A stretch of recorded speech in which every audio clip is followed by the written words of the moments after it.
Hello and welcome to today's lecture. Today we are going to discuss about the second and third law of thermodynamics. Before starting the discussion regarding the second and third law, we have to understand some basic terminologies regarding the statement of these laws. Okay, let's start with some introductory statements. The first law of thermodynamics states that one form of energy can change into another form, but the total amount of energy remains the same.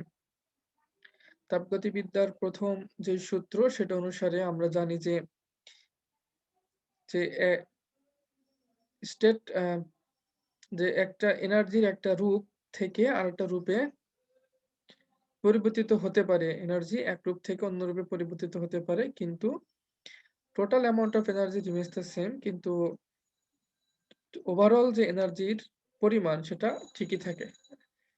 এটাকেই শক্তির নিত্যতা সূত্র বলে, যে আলো শক্তি থেকে তাপশক্তি, তাপশক্তি থেকে ইঞ্জিন চালানোর শক্তি, এরকম বিভিন্নভাবে শক্তির পরিবর্তন ঘটে, কিন্তু এই পরিবর্তন ঘটার কারণে শক্তির নিঃশেষিত হয়ে যায় না, শক্তির বিনাশ ঘটে না, শক্তি শুধুমাত্র এক রূপ থেকে অন্য রূপে পরিবর্তিত হয়।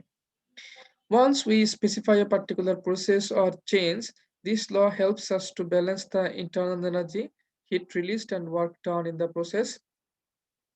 একটা নির্দিষ্ট কোনো একটা প্রসেসের জন্য অথবা নির্দিষ্ট একটা পরিবর্তনের জন্য আমরা এই ফার্স্ট ল অফ থার্মোডাইনামিক্স থেকে আমরা জানতে পারি যে ইন্টারনাল এনার্জির সাথে তার যে পরিমাণ কাজ সাপ্লাই, যে পরিমাণ কাজ সেটা করতে পারে ওই প্রসেসটা বা চেঞ্জ, একটা স্টেটের চেঞ্জের কারণে বা একটা প্রসেস সংঘটিত হওয়ার কারণে যে পরিমাণ কাজ সংঘটিত হয়, সে কাজ এবং কতটুকু এনার্জি সাপ্লাই দেওয়া হয়েছিল সেই এনার্জি, এদের পার্থক্য, ইন্টারনাল এনার্জির পরিমাণ ইত্যাদি আমরা জানতে পারি। But the first law says nothing about whether the process of change we specify can in fact occur, and if so, in which direction. তো ফার্স্ট লর একটা ড্রব্যাক হলো যে এটার মাধ্যমে আমরা একটা প্রসেস বা একটা চেঞ্জ হবে কি হবে না এটার প্রেডিকশন দিতে পারি না, এবং যদি প্রসেসটা পরিবর্তিত হয়ও বা চেঞ্জ হয়ও, তাহলে কোন ডিরেকশনে এটা চেঞ্জ হবে সেটা আমরা বলতে পারি না। This question concerns the second law of thermodynamics, এবং এই প্রশ্নের উত্তর দেওয়ার জন্যই সেকেন্ড ল অফ থার্মোডাইনামিক্স এর উদ্ভব। Before we can state the second law in a Before we can state the second law in a usable form, we must define the terms. Second law বোঝার মতো একটা ফর্মে বলার আগে আমাদের কিছু টার্মিনোলজি সম্পর্কে জানতে হবে। তো প্রথম যে টার্মিনোলজি সেখানে আসছে সেটা হচ্ছে স্পন্টেনিয়াস প্রসেস। স্পন্টেনিয়াস শব্দের বাংলা অর্থ হচ্ছে স্বতঃস্ফূর্ত। স্পন্টেনিয়াস প্রসেস মানে যে প্রক্রিয়াটা স্বতঃস্ফূর্তভাবে সম্পাদিত হয়। স্পন্টেনিয়াস প্রসেস কাকে বলছে? A process that proceeds of its own accord without any outside assistance is termed a spontaneous or natural process. একটা প্রক্রিয়া, যে প্রক্রিয়াটা স্বতঃস্ফূর্তভাবে নিজের মতো করে সম্পাদিত হয়, চলতে থাকে, এবং তার এই চলার জন্য বাইরের কারোর সাহায্যের প্রয়োজন হয় না, এরকম একটা প্রক্রিয়াকে আমরা বলি স্পন্টেনিয়াস অথবা প্রাকৃতিক প্রসেস বা স্বতঃস্ফূর্ত অথবা প্রাকৃতিক প্রক্রিয়া। তাহলে স্পন্টেনিয়াস প্রসেসের বিপরীত কি হবে? নন স্পন্টেনিয়াস প্রসেস, অস্বতঃস্ফূর্ত অথবা আনন্যাচারাল প্রসেস, অপ্রাকৃতিক বা স্বাভাবিক আর্টিফিশিয়াল প্রক্রিয়া। তো এটার ডেফিনিশন কি?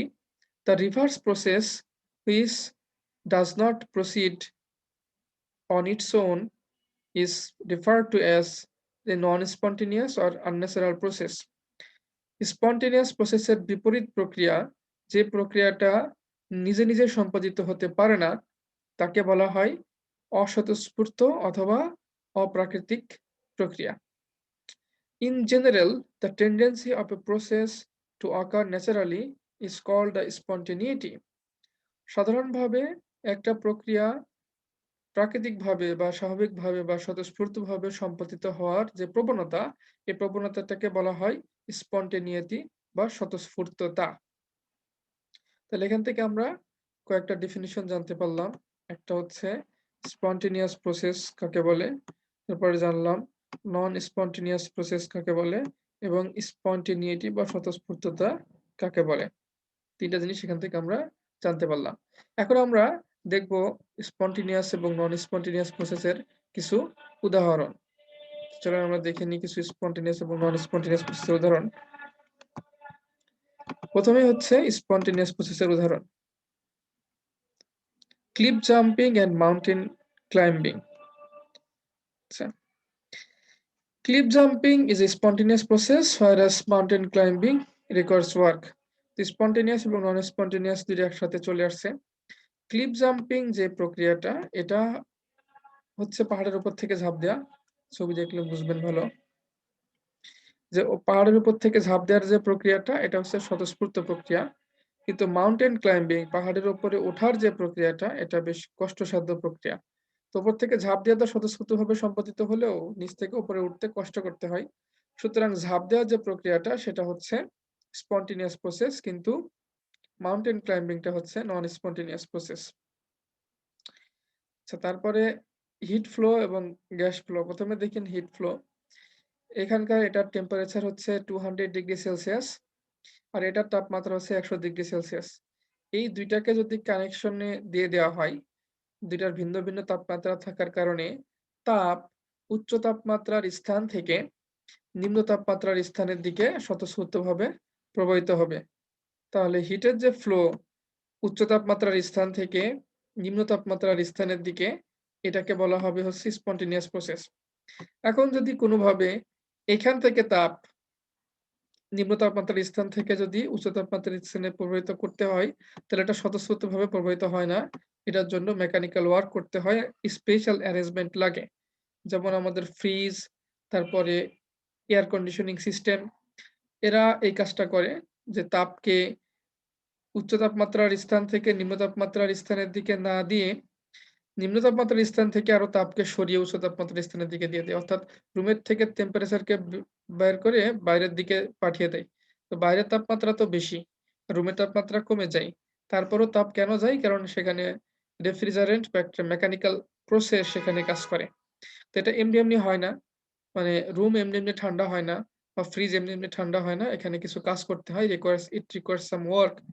যে কারণে এই রেফ্রিজারেশন অথবা হচ্ছে এয়ার কন্ডিশনিং সিস্টেম, এটা হচ্ছে আপনার নন স্পন্টেনিয়াস প্রসেস। অপরদিকে উচ্চ তাপমাত্রার স্থান থেকে নিম্ন তাপমাত্রার স্থানের দিকে তাপ এমনি প্রবাহিত হয়। এজন্য গরম কোনো বস্তু বাইরে রেখে দিলে, প্রাকৃতিক পরিবেশে রেখে দিলে সেটা আস্তে আস্তে একসময় ঠান্ডা হয়ে যায়। কারণ বস্তুটা অনেক গরম, কিন্তু আশপাশের পরিবেশের তাপমাত্রা তার থেকে কম। ফলে উচ্চ তাপমাত্রা থেকে তাপ খুব ইজিলি নিম্ন তাপমাত্রা অর্থাৎ পরিবেশে প্রবাহিত হয়ে যায়। যে কারণে এটাকে আমরা বলি স্পন্টেনিয়াস প্রসেস। তাহলে তাপের উচ্চ তাপমাত্রার স্থান থেকে নিম্ন তাপমাত্রার স্থানের দিকে প্রবাহিত হওয়াটাকে আমরা বলছি স্পন্টেনিয়াস প্রসেস, কারণ এখানে কোনো কাজ হয় না। এটা হচ্ছে ন্যাচারালি ঘটে। আর নিম্ন তাপমাত্রার স্থান থেকে উচ্চ তাপমাত্রার স্থানের দিকে তাপের প্রবাহ থাকে কাজে, এটা এমনি এমনি হয় না, এটার কাজের বিনিময়ে হয়। সুতরাং এটাকে আমরা বলছি নন স্পন্টেনিয়াস প্রসেস। তো এটা আমরা কথায় দেখি যে এটার বাক্যটা কি হবে। When two balls of metal, one hot and cold, are connected, it flows spontaneously from the hot ball to the cold one, never from the cold to hot. It requires work to transfer from one place to other, say by means of refrigerator pump. তো যখন একটা মেটালের উত্তপ্ত বলকে একটা ঠান্ডা উত্তপ্ত বলের সংস্পর্শে রাখা হয়, তখন তাপ কোন দিকে ফ্লো করে? তাপ উত্তপ্ত বল থেকে ঠান্ডা বলের দিকে স্বতঃস্ফূর্তভাবে প্রবাহিত হয় এবং এটাকে বলা হয় স্পন্টেনিয়াস প্রসেস। এবং যদি উল্টা ঘটনা ঘটাতে হয়, অর্থাৎ আমরা যদি এই উচ্চ তাপমাত্রার যে বলটা, সেই বলের দিকে নিম্ন তাপমাত্রার বা ঠান্ডা বল থেকে তাপকে প্রবাহিত করতে চাই, তাহলে কি হবে? ইট রিকোয়ার্স ওয়ার্ক, এজন্য কাজ করতে হবে। It requires work to transfer heat from one place to another, say by means of refrigerator pump, এবং এটার জন্য স্পেশাল মেকানিক্যাল অ্যারেঞ্জমেন্ট লাগতে পারে, যেমন রেফ্রিজারেটর পাম্প। আচ্ছা, এবার আমরা আরেকটা উদাহরণ দেখি, গ্যাস ফ্লো। এখানে আমরা দেখতে পাচ্ছি যে গ্যাস এক ২টা চেম্বার আছে। একটা চেম্বারের ভিতরে গ্যাস পরিপূর্ণ, আরেকটা চেম্বার হচ্ছে খালি। এই চেম্বারে গ্যাস আছে, এই চেম্বারটা খালি। এখন যদি এই ২টা চেম্বারকে একটা কানেকশনের মাধ্যমে কানেক্টেড করা হয়, তাহলে গ্যাস কি হবে? যেখানে গ্যাসের পরিমাণ বেশি, সেখান থেকে যেখানে গ্যাস নাই, সেদিকে গ্যাস খুব সহজে প্রবাহিত হবে।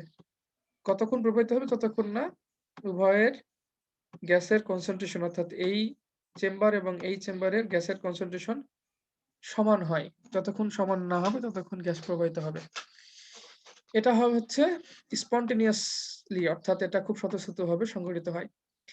আর যদি এখানে ২-১ ফোঁটা গ্যাস থেকেও থাকতো, মানে যদি এই ২টা চেম্বারের একটা চেম্বারে গ্যাস বেশি, একটা চেম্বারে গ্যাস কম থাকতো, মানে এখানে মনে করেন যে কিছু গ্যাস, এখানে কয়েকটা গ্যাসের কণা বিদ্যমান আছে কম পরিমাণে।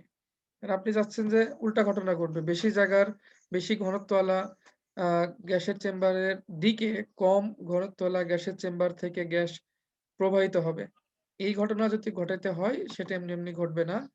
এজন্য এটাকে বলা হচ্ছে নন স্পন্টেনিয়াস প্রসেস। নন স্পন্টেনিয়াস প্রসেস।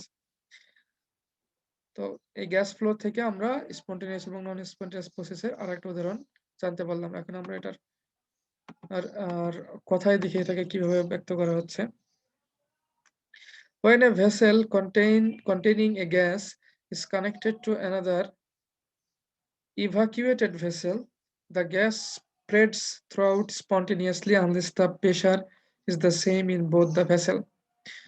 তো বলা হচ্ছে, যখন একটা গ্যাস যুক্ত ভেসেলকে একটা ইভাকুয়েটেড, অর্থাৎ গ্যাস শূন্য একটা ভেসেলের সাথে কানেকশনে দেওয়া হবে, তখন গ্যাস ছড়িয়ে পড়বে। কোথা থেকে? এই গ্যাস যুক্ত ভেসেল থেকে গ্যাস মুক্ত ভেসেলে। গ্যাসযুক্ত ভেসেল থেকে খালি যে ভেসেল, সেদিকে ছড়িয়ে পড়বে, এবং ছড়িয়ে পড়াটা কেমন হবে? স্পন্টেনিয়াসলি হবে, স্বতঃস্ফূর্তভাবে হবে। কতক্ষণ ছড়িয়ে পড়বে? আনলেস, যতক্ষণ না the pressure is the same in both the vessel, যতক্ষণ উভয় পাত্রের মধ্যে, অর্থাৎ এই যে ইভাকুয়েটেড এবং গ্যাসযুক্ত পাত্র, উভয় পাত্রে গ্যাসের পরিমাণ সমান হয়, তথা তাদের প্রেশার সমান হয়ে যায়। এখন যদি উল্টা ঘটনা ঘটাতে চান, মানে যেখানে গ্যাস নাই বা খুব সামান্য পরিমাণ আছে, সেখান থেকে অনেক গ্যাসওয়ালা একটা চেম্বারের ভিতরে গ্যাস আনতে চান, তাহলে কি হবে? The reverse process of compressing the gas into original vessel cannot occur unless work is done on it. মানে গ্যাস চলে গেছে এখন ইভাকুয়েটেড ভেসেলে, এখান থেকে আপনি যে ভেসেলে গ্যাস আগে থেকে ছিল, সেখানে আবার ফেরত আনতে চান। তো এটা এমনি, এমনি ঘটবে না। এটা ঘটানোর জন্য আপনাকে কি করতে হবে? Work done on it. এটার জন্য আপনাকে এর উপরে কাজ করতে হবে। কাজ করলে তখন যেদিকে গ্যাস গেল, সেখান থেকে গ্যাস আবার ফেরত আসবে। যেখান থেকে গ্যাস গেছে সেখানে। তো গ্যাসটা আবার কম্প্রেস হবে। তো এটা হচ্ছে নন স্পন্টেনিয়াস প্রসেস। তাহলে উচ্চ ঘনত্বের একটা চেম্বার থেকে গ্যাস শূন্য একটা চেম্বারে গ্যাসের প্রবাহটা হচ্ছে স্পন্টেনিয়াস প্রসেস। আর একবার গ্যাস যখন খালি একটা চেম্বারে চলে যায়, সেখান থেকে আগের চেম্বারে আর গ্যাস ফেরত আসে না। ফেরত আনতে হইলে কাজ করতে হয়। এটাকে বলা হয় নন স্পন্টেনিয়াস প্রসেস। এখন আমরা দেখি ক্রাইটেরিয়া অফ স্পন্টেনিয়েটি। স্পন্টেনিয়েটির কিছু বৈশিষ্ট্য। স্বতঃস্ফূর্ত প্রক্রিয়া কখন ঘটে? Some important criteria of spontaneous physical and chemical changes are listed below. Number 1, a spontaneous change is one way or unidirectional. For reverse change to occur, work has to be done. সচরাচর spontaneous process হচ্ছে একমুখী হয়। যেমন উপর থেকে পানি নিচের দিকে পড়ে, স্পন্টেনিয়াস প্রসেস। কিন্তু নিচ থেকে পানি উপর দিকে ওঠে না, এটার জন্য মেকানিক্যাল ওয়ার্ক করতে হয়। এজন্য পাম্প ব্যবহার করে আমাদেরকে পানিকে উপরে তুলতে হয়। তারপরে পানি ওপরের ২ জায়গায় যদি পানি থাকে, তো যেখানকার উচ্চতা কম, পানি সেই কম উচ্চতা, অর্থাৎ নিচের দিকে ঢালের দিকে এমনি, এমনি প্রবাহিত হয়। তারপরে কোনো বস্তুকে উপর থেকে ছেড়ে দিলে সে এমনি, এমনি নিচের দিকে পড়ে যায়। কিন্তু নিচ থেকে আর সে এমনি, এমনি উপরের দিকে ওঠে না। টেনে তুলতে হয়। এজন্য লিফট ইউজ করতে হয়। তাহলে স্পন্টেনিয়াস প্রসেস হচ্ছে একমুখী প্রক্রিয়া এবং স্পন্টেনিয়াস প্রসেসের বিপরীত যে প্রক্রিয়া সেটা করার জন্য কাজ করতে হয়। For spontaneous change to occur, time is no factor. Spontaneous process তো spontaneous process কতক্ষণ ধরে হবে? এজন্য সময় কোনো নির্ধারিত নাই। যতক্ষণ সময় লাগে ততক্ষণ সময়কে কাজে লাগিয়ে এই spontaneous process সম্পাদিত হতে পারে। এজন্য সময়ের কোনো ধরাবাঁধা নিয়ম নাই। Spontaneous reaction may take place rapidly or very slowly. Spontaneous process খুব দ্রুত হইতে পারে আবার আস্তে, আস্তে হইতে পারে। Number 3, if the system is not in equilibrium state, that means if the system is unstable, spontaneous change is inevitable. যদি একটা নন ইকুইলিব্রিয়াম সিস্টেম থাকে, যদি আনস্টেবল সিস্টেম থাকে, সে আনস্টেবল সিস্টেমের ক্ষেত্রে আমরা বলতে পারি যে স্পন্টেনিয়াস প্রসেসটা অবশ্যম্ভাবী। আনস্টেবল সিস্টেমে স্পন্টেনিয়াস প্রসেস সচরাচর ঘটেই থাকে। The change will continue till the system attains the state of equilibrium. যতক্ষণ পর্যন্ত না একটা স্টেট ইকুইলিব্রিয়ামে যাবে ততক্ষণ পর্যন্ত তার স্পন্টেনিয়াস প্রসেস চলতেই থাকবে। মনে করেন যে ট্যাংকির ভিতরে পানি আছে এবং ট্যাংকির ভিতর থেকে পানি নিচের দিকে এমনি, এমনি ফ্লো হয়। ট্যাংকি যদি ফোটা থাকে তাহলে যতক্ষণ পর্যন্ত না ট্যাংকি খালি হয়ে যাবে ততক্ষণ পর্যন্ত পানি ফ্লো হতেই থাকবে। বা পানি আ যদি উচ্চ এবং নিম্নতাপ উচ্চতায় এবং নিম্ন উচ্চতায় থাকে। যেরকম হয় আরকি বর্ষাকালে পানির স্রোত প্রবাহিত হয়। কোন দিকে যায়? যেদিকে ঢালু থাকে। তো ঢালের দিকে পানি প্রবাহিত হয়। যদি ২ টা পাত্র পাশাপাশি রাখেন, একটা পানির পরিমাণ বেশি, একটা পানির পরিমাণ কম। তো ২ টা পাত্রকে যদি আপনি কানেক্টেড করে দেন, তাহলে পানি কতক্ষণ ধরে প্রবাহিত হবে? যতক্ষণ না ২ পাত্রের পানির উচ্চতা সমান হয়। বা গ্যাস ফ্লোর কথা চিন্তা করতে পারেন। ২ টা চেম্বারের ভিতরে গ্যাস রাখা আছে। এখন তাদের ভিতর থেকে গ্যাস ফ্লো হবে। কতক্ষণ পর্যন্ত গ্যাস ফ্লো হবে? যতক্ষণ না ২ টা পাত্রে গ্যাসের পরিমাণ সমান হয়। তো গ্যাসের পরিমাণ সমান হয়ে গেলে বা পানির পরিমাণ সমান হয়ে গেলে এটা ইকুইলিব্রিয়াম স্টেটে চলে আসবে। তো আনস্টেবল একটা সিস্টেম ততক্ষণ পর্যন্ত স্পন্টেনিয়াসলি চলতে থাকবে যতক্ষণ না সেটা স্টেবল হয় বা ইকুইলিব্রিয়ামে আসে। Number 4, once a system is in equilibrium state, it doesn't undergo any further spontaneous change in state if left undisturbed. একবার ২ পাত্রে গ্যাসের পরিমাণ সমান হয়ে গেলে বা ২ পাত্রে পানির উচ্চতা সমান হয়ে গেলে সেটা হচ্ছে it does not undergo any further spontaneous change এবং এটা আর দ্বিতীয়বার কোনো স্বতঃস্ফূর্ত প্রক্রিয়ায় যাবে না। যদি এই এই সিস্টেমে ডিস্টার্ব না করা হয়। আপনি যদি আবার এখান থেকে কিছু পানি তুলে নেন, তাহলে আবার পানি যেদিকে কমে গেল সেদিকে প্রবাহিত হবে। কোন একটা পাত্রে যদি গ্যাসের পরিমাণ বাড়িয়ে দেন, তাহলে যে পাত্রে গ্যাসের পরিমাণ কম ছিল সেদিকে গ্যাস প্রবাহিত হবে। অর্থাৎ ইকুইলিব্রিয়ামে চলে যাওয়ার পরে যদি ডিস্টার্ব না করা হয়, তাহলে সেটা সেভাবেই থাকবে। আর ডিস্টার্ব করলে অর্থাৎ ইকুইলিব্রিয়াম পরিবর্তিত হয়ে গেলে তখন সেটা আবার আগের অবস্থায় ইকুইলিব্রিয়ামে আসার জন্য স্পন্টেনিয়াস প্রসেস এ অংশগ্রহণ করবে। Number 5, spontaneous change is accompanied by a decrease of internal energy or enthalpy delays. Spontaneous process যদি সংঘটিত হয় তাহলে internal energy অথবা enthalpy delays এর পরিমাণ কমে। মানে ৫ নম্বর পয়েন্টটা হচ্ছে একটু ambiguous. এটা একটু বুঝতে সমস্যা। এইটার কেন বুঝতে সমস্যা? কারণ এখানে বলল যে internal energy এর পরিমাণ কমে। তো এখন internal energy এর পরিমাণ যদি কমে তাহলে কি হয়? It implies that only such reactions will occur which are exothermic. তার মানে spontaneous process শুধুমাত্র সেই সমস্ত রিঅ্যাকশনের ক্ষেত্রে প্রযোজ্য হবে যারা হচ্ছে তাপ উৎপাদী। অর্থাৎ exothermic reaction ঘটবে।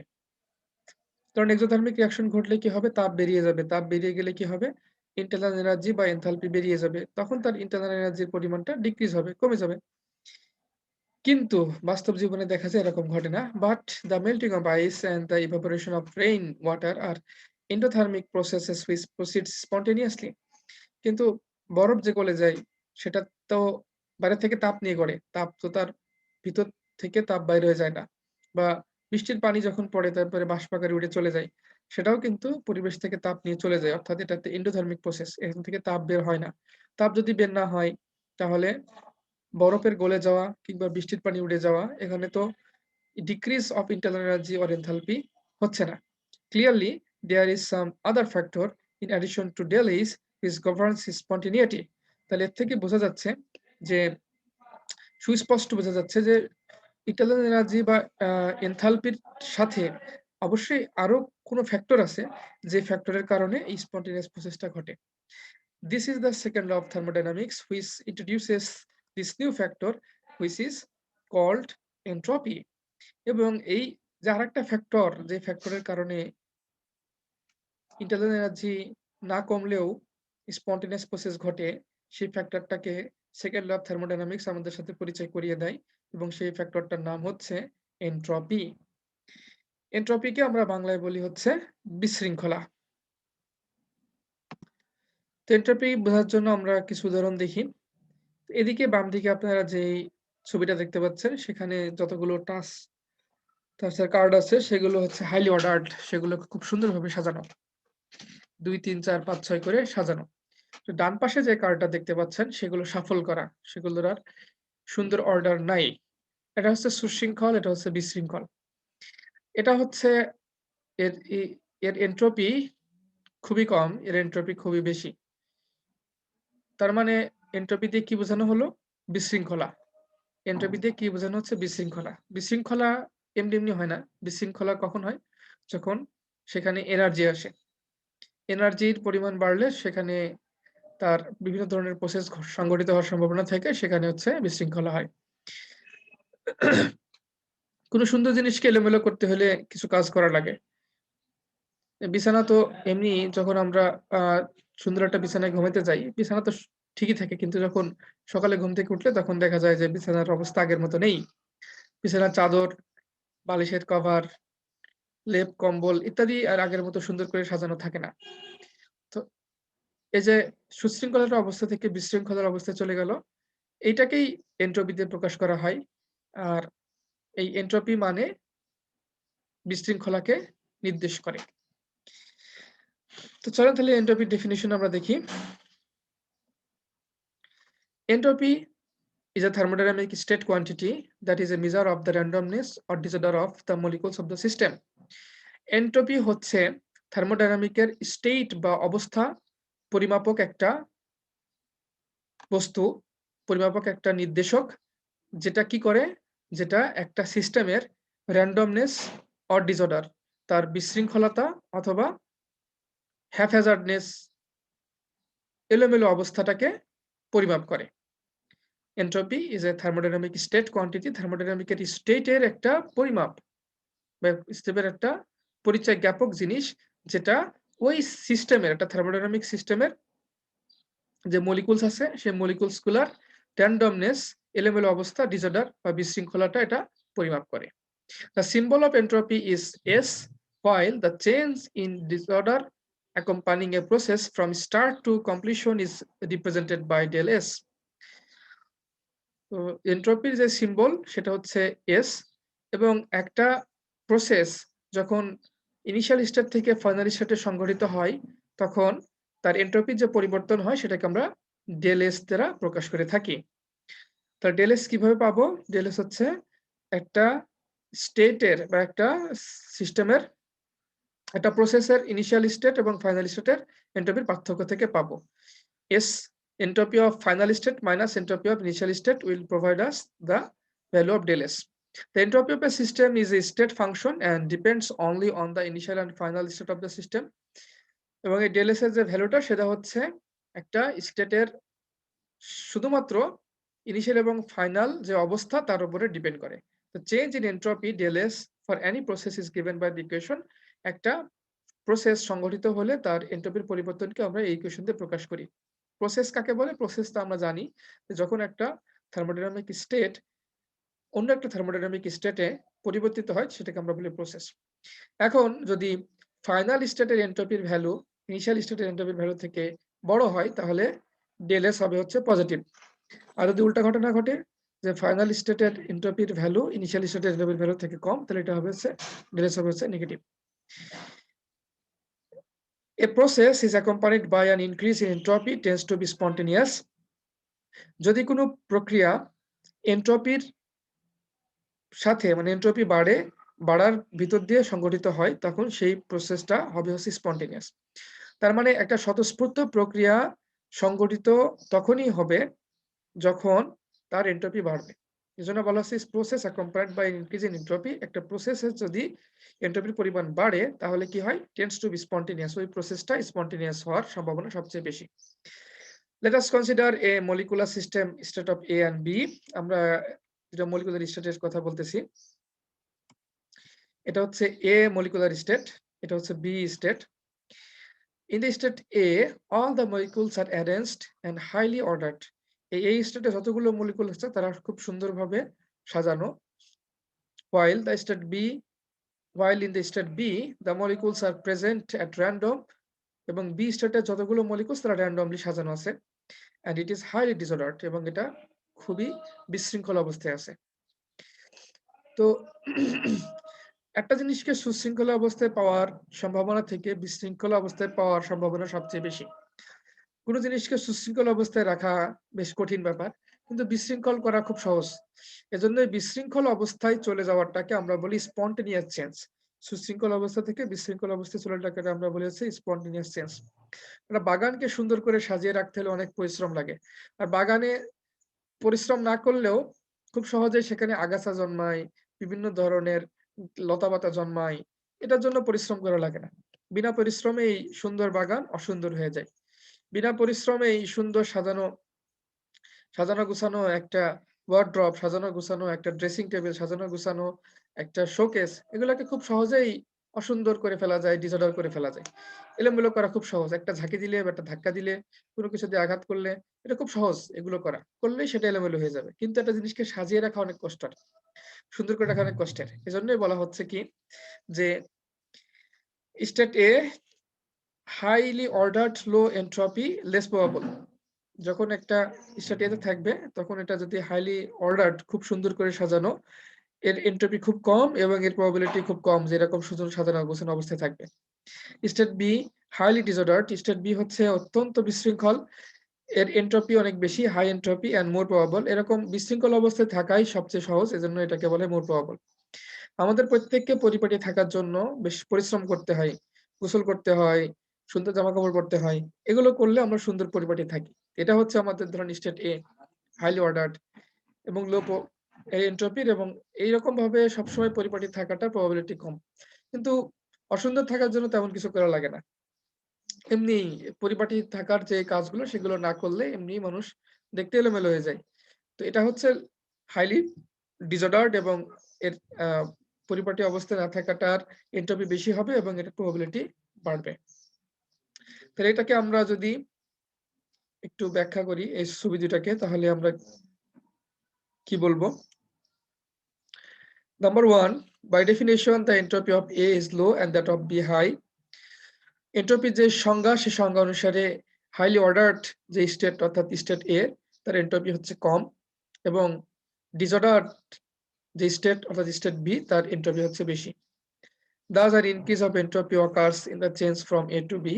কাজে যদি কোনো জিনিস অর্ডার্ড অবস্থা থেকে ডিসঅর্ডার্ড অবস্থায় চলে যায়, যেমন A থেকে B তে পরিবর্তিত হওয়া, এরকম হলে এন্ট্রপির পরিমাণ বাড়বে। Number 2, according to the law of chance probability, A is less probable and B is more probable. সম্ভাব্যতার যে সূত্র, সেই সূত্র অনুসারে কোনো জিনিসের অর্ডার্ড অবস্থায় থাকাটার সম্ভাবনা কম, প্রবাবিলিটি কম, ডিসঅর্ডার্ড অবস্থায় থাকার প্রবাবিলিটি বেশি। সুতরাং A হচ্ছে কম প্রবাবল, কম সম্ভাবনা এই অবস্থায় পাওয়ার, বি হচ্ছে মোর প্রবাবল, বি অবস্থায় পাওয়ার সম্ভাবনা বেশি। ধরিপুর change from A to B is spontaneous, কাজেই এ থেকে বি তে যে পরিবর্তন হবে এটা স্বতঃস্ফূর্ত। মানে কোনো জিনিস বিশৃঙ্খল অবস্থায় চলে যাওয়াটাই স্বতঃস্ফূর্ত প্রক্রিয়া। Number 3, from number 1 and number 2, it follows that change from A to B which accompanied by increase of entropy will tend to be spontaneous.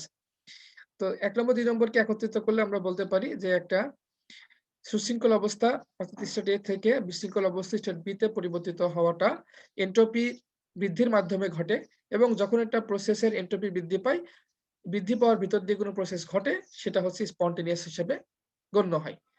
অর্থাৎ কোনো প্রসেস যদি এন্ট্রপি বৃদ্ধির মাধ্যমে ঘটে, অর্থাৎ কোনো প্রসেস ঘটলে যদি এন্ট্রপি বৃদ্ধি পায়, তাহলে সেই প্রসেসটা হবে হচ্ছে স্পন্টেনিয়াস প্রসেস।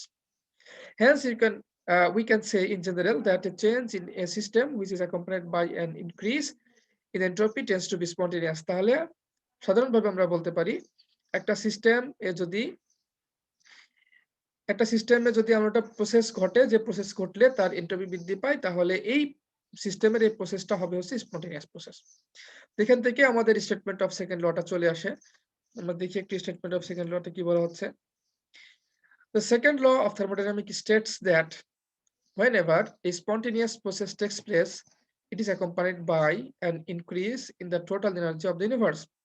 যখনই কোনো একটা spontaneous process সংঘটিত হয়, সাথে সাথে এই spontaneous process এর সাথে সাথে মহাবিশ্বের টোটাল যেই শক্তির পরিমাণ সেটা একটু বেড়ে যায়।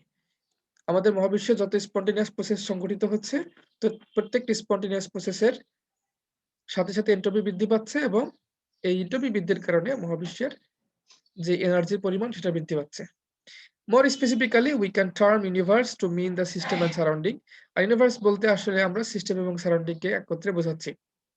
তার মানে যখন ইউনিভার্সকে বোঝাচ্ছি, এই ইউনিভার্সের এন্ট্রপি বৃদ্ধি পেল। ইউনিভার্সের এন্ট্রপি বৃদ্ধি পেল কখন? যখন স্পন্টেনিয়াস প্রসেস ঘটলো। স্পন্টেনিয়াস প্রসেস ঘটলে এন্ট্রপি বৃদ্ধি পেলে তখন কি বৃদ্ধি পেল? তখন এনার্জি বৃদ্ধি পেল। তার মানে small change in the entropy of the universe is equal to change in the entropy of the system plus a change in the entropy of the surroundings. System এবং সারাউন্ডিং এর উভয়ের যখন এন্ট্রপি বৃদ্ধি পাবে একসাথে, তখন সেই প্রসেসটা স্পন্টেনিয়াস হবে এবং এই সিস্টেম এবং সারাউন্ডিং এর একত্রে এন্ট্রপি বৃদ্ধি পাওয়া মানে হলো তাদের এনার্জি বৃদ্ধি পাওয়া। আর সিস্টেম এবং সারাউন্ডিং এর একত্রের এনার্জি বৃদ্ধি পাওয়া মানে হচ্ছে ইউনিভার্সের এনার্জি বৃদ্ধি পাওয়া।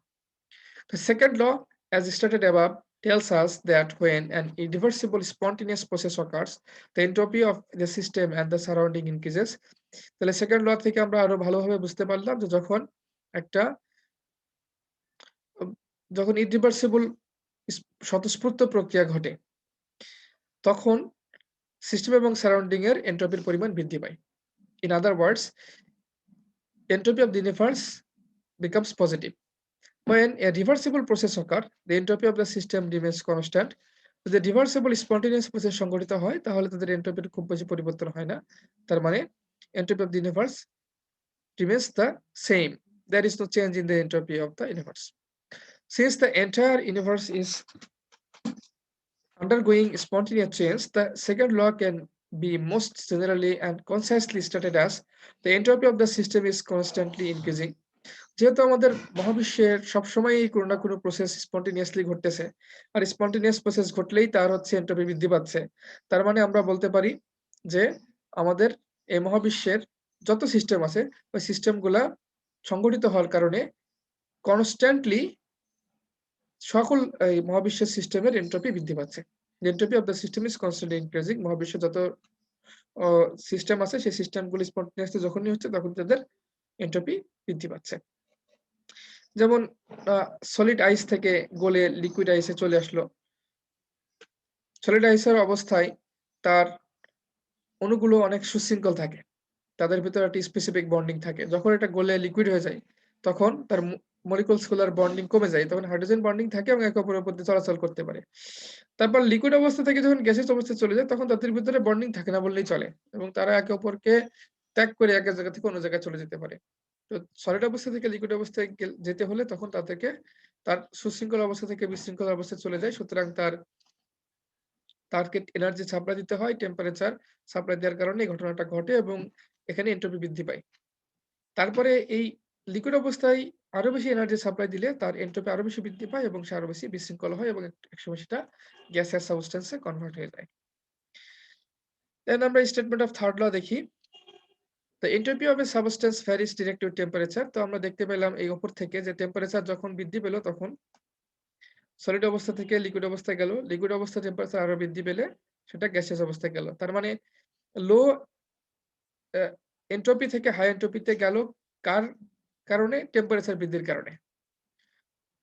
তো লেস ডিসঅর্ডার থেকে মোর ডিসঅর্ডার, অর্থাৎ সলিড থেকে গ্যাস অবস্থায় চলে গেলে তাদের এন্ট্রপি বৃদ্ধি পেল এবং এর নিয়ামক হচ্ছে টেম্পারেচার। তাহলে এজন্য বলা হচ্ছে the entropy of a substance varies directly with temperature. একটা বস্তুর এন্ট্রপিটা সরাসরি তার টেম্পারেচারের সাথে পরিবর্তিত হয়। The lower the temperature, lower the entropy. Temperature কম থাকলে এন্ট্রপি কম থাকে। যেমন এখানে দেখতে পাচ্ছেন, পানি যখন বরফ অবস্থায় থাকে, তার অণুগুলা অনেক সুশৃঙ্খল অবস্থায় থাকে, তার এন্ট্রপি কম থাকে। আর বরফের তাপমাত্রা তো অনেক কম, এটা আপনারা জানেন। আর যখন পানি ফুটন্ত অবস্থায় থাকে, তার তাপমাত্রা অনেক বেশি থাকে, তার অণুগুলো অনেক বিশৃঙ্খল থাকে, অনেক বেশি এন্ট্রপি থাকে। উদাহরণস্বরূপ কি বলতে পারি আমরা? For example, water above 100 degrees Celsius at atmospheric 1 atmospheric temperature at 1 atmospheric pressure exists as a gas and has higher entropy, higher disorder. মানে 100 ডিগ্রি তাপমাত্রার উপরে 1 অ্যাটমসফিয়ার চাপে পানি বাষ্পাকারে থাকে এবং তার এন্ট্রপি অনেক বেশি থাকে। The water molecules are free to roam about in the entire container. গ্যাসীয় অবস্থায় পানির মলিকুলগুলা পুরা পাত্র জুড়ে ঘোরাফেরা করতে পারে। When the system is cooled, যখন সিস্টেমকে ঠান্ডা করা হয়, the water vapor condenses to form a liquid. পানির মলিকুলগুলা তারা হচ্ছে আস্তে, আস্তে একে অপরের সাথে যুক্ত হতে থাকে এবং তাদের মাঝখানে হাইড্রোজেন বন্ডিং তৈরি হয় এবং তারা হচ্ছে লিকুইড হয়। Now the water molecules are confined below the liquid level but still can move about somewhat freely. যদিও পানি বাষ্প থেকে ঠান্ডা করলে লিকুইড হয়, লিকুইড অবস্থায় যদিও সে স্বাভাবিকভাবে চলাফেরা করতে পারে, কিন্তু তারপরেও গ্যাসের মতো এত বেশি স্বাধীন থাকে না। যদিও তার একটু মোবিলিটি থাকে। Thus the entropy of the system has decreased. সুতরাং তার ডিসঅর্ডার থেকে একটু অর্ডার অবস্থায় আসছে, কাজে তার এন্ট্রপি একটু কমে গেছে। On further cooling, the water molecules join together to form ice crystal. পানিকে আরো ঠান্ডা করলে একসময় সেটা বরফে পরিণত হয় এবং বরফের ক্রিস্টাল অবস্থায় পানির ভিতরে একটি স্পেসিফিক অর্ডার স্ট্রাকচার চলে আসে, যেটা একে অপরের সাপেক্ষে চলাচল করতে পারে না। The water molecules in the crystal are highly ordered and entropy of the system is very low. এবং এই যে ওয়াটার মলিকুল গুলা পানির ভিতরে চলে আসার পরে তাদের মাঝখানে শক্তির পরিমাণ অনেক কমে যায় এবং তাদের ভিতরে ডিসঅর্ডার অবস্থা থেকে অর্ডার অবস্থা বেশি হয়, যে কারণে তাদের এন্ট্রপির পরিমাণ অনেক কমে যায়। If we cool the solid crystal still further, the vibration of the molecule held in the crystal, that is, gets slower and they have very little freedom of movement, very little disorder, and hence very small entropy. আমরা যদি এখন এই বরফটাকে আরো বেশি ঠান্ডা করার চেষ্টা করি, আরো বেশি ঠান্ডা করতে থাকি, তাহলে বরফের মলিকুলগুলা যে ভাইব্রেশন ছিল, আমরা জানি অণুগুলো সবসময় কাঁপতে থাকে, এই ভাইব্রেশনটাও কি হবে, গেটস স্লোয়ার, এই ভাইব্রেশনটাও অনেক কমতে থাকবে। And they have very little freedom to movement, এবং এই যে ভাইব্রেশনের কারণে যে হালকা হালকা নড়াচড়া করতেছিল সেটাও কমে যাবে, ফলে তাদের যে সামান্য মুভমেন্ট ছিল সেটাও আর দেখা যাবে না, যে কারণে তাদেরকে আমরা বলবো ভেরি লিটল ডিসঅর্ডার, এবং তাদের ভিতরে এন্ট্রপির পরিমাণটা খুবই কমে যাবে, ডিসঅর্ডারের পরিমাণ থাকবে না বললে চলবে। Finally at absolute zero all molecular vibration ceases,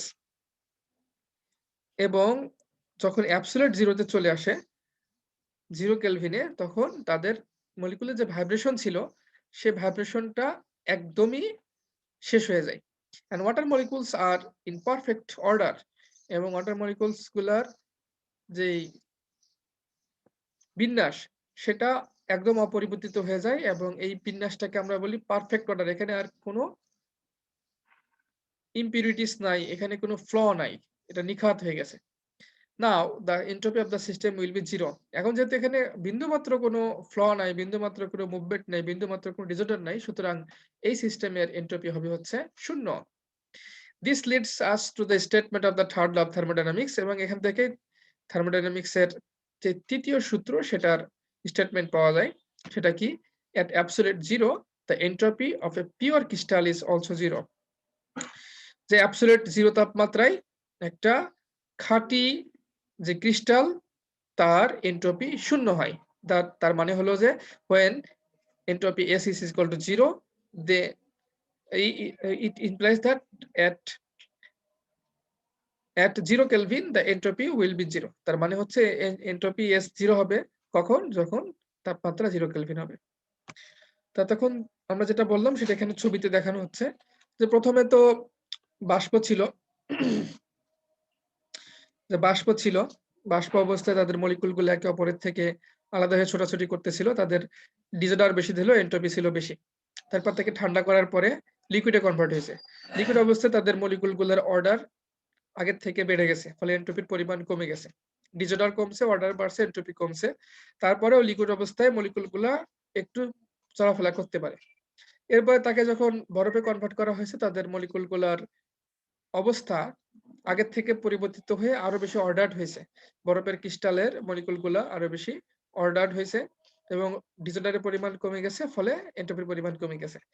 এরপরে এই যেটা হচ্ছে বরফের ক্রিস্টাল ছিল, সেই ক্রিস্টালগুলো অর্ডার থাকা অবস্থায়ও তাদের ভিতরে ভাইব্রেশন থাকে, কে বলা হয় মলিকুলার ভাইব্রেশন, এবং এই ভাইব্রেশনের পরিমাণ অনেক বেশি ছিল। যখন 0 ডিগ্রি সেলসিয়াস তাপমাত্রায় ছিল। ডিগ্রি সেলসিয়াস মানে 273 কেলভিন তাপমাত্রায় ছিল। এরপরে যখন এই তাপমাত্রা আমরা কমাতে থাকলাম, আস্তে, আস্তে এর ভাইব্রেশন কমতে থাকলো। এখানে বেশি ভাইব্রেশন ছিল, তাপমাত্রা আরো কমানোর পরে তার ভাইব্রেশন আরো কমলো। এরপরে যখন তাপমাত্রা কমাইতে, কমাইতে 0 কেলভিন তাপমাত্রা নিয়ে আসা হলো, তখন ভাইব্রেশন একদম কমে গেল। তো এখানেও কিছুটা বিশৃঙ্খলা ছিল। ফলে এখানেও কিছু এন্ট্রপি ছিল, যদিও এন্ট্রপি ছিল খুব লো। A solid crystal, violent molecular vibration occurs and entropy is very low. Solid ক্রিস্টালের মলিকুলার ভাইব্রেশন ভালো রকমই হয় এবং তাদের ভিতরে এন্ট্রপি যদিও কম থাকে, তাও একটু এন্ট্রপি থাকে। তারপরে যখন তার টেম্পারেচার আরো কমানো হলো, তখন লো মলিকুলার ভাইব্রেশনটা কমে গেল। এন্ট্রপি ভেরি লিটল, খুব সামান্য পরিমাণে, খুবই আগের থেকে আরো কম এন্ট্রপি এখানে বিদ্যমান, কারণ ডিজর্ডার এখানে কম। এবং যখন অ্যাবসোলিউট জিরোতে চলে গেল, অর্থাৎ জিরো কেলভিন তাপমাত্রায় চলে গেল, তখন কি হচ্ছে নো মলিকুলার ভাইব্রেশন, সেখানে মলিকুলার কোনো ভাইব্রেশন নাই। পারফেক্ট অর্ডার, এবং তাদের অর্ডারের যেটা তাদের সাজানো যে বিন্যাস যেটা, সেটা একদম নিখুঁত। এন্ড এন্ট্রপি ইজ জিরো, এবং তার কোনো এন্ট্রপি নাই। এটা হচ্ছে থার্ড ল অফ থার্মোডাইনামিক্স। এন্ট্রপির নির্ণয় করার জন্য আমরা একটা সূত্র ইউজ করি, dLs is equal to Q/T। এর মানে কি? মানে হলো for a reversible change taking place at a fixed temperature T, the change of entropy dLs is equal to the heat absorbed or evolved divided by the temperature T. T দিয়ে ভাগ দিলে যা হবে সেটা হবে হচ্ছে এন্ট্রপির ভ্যালু।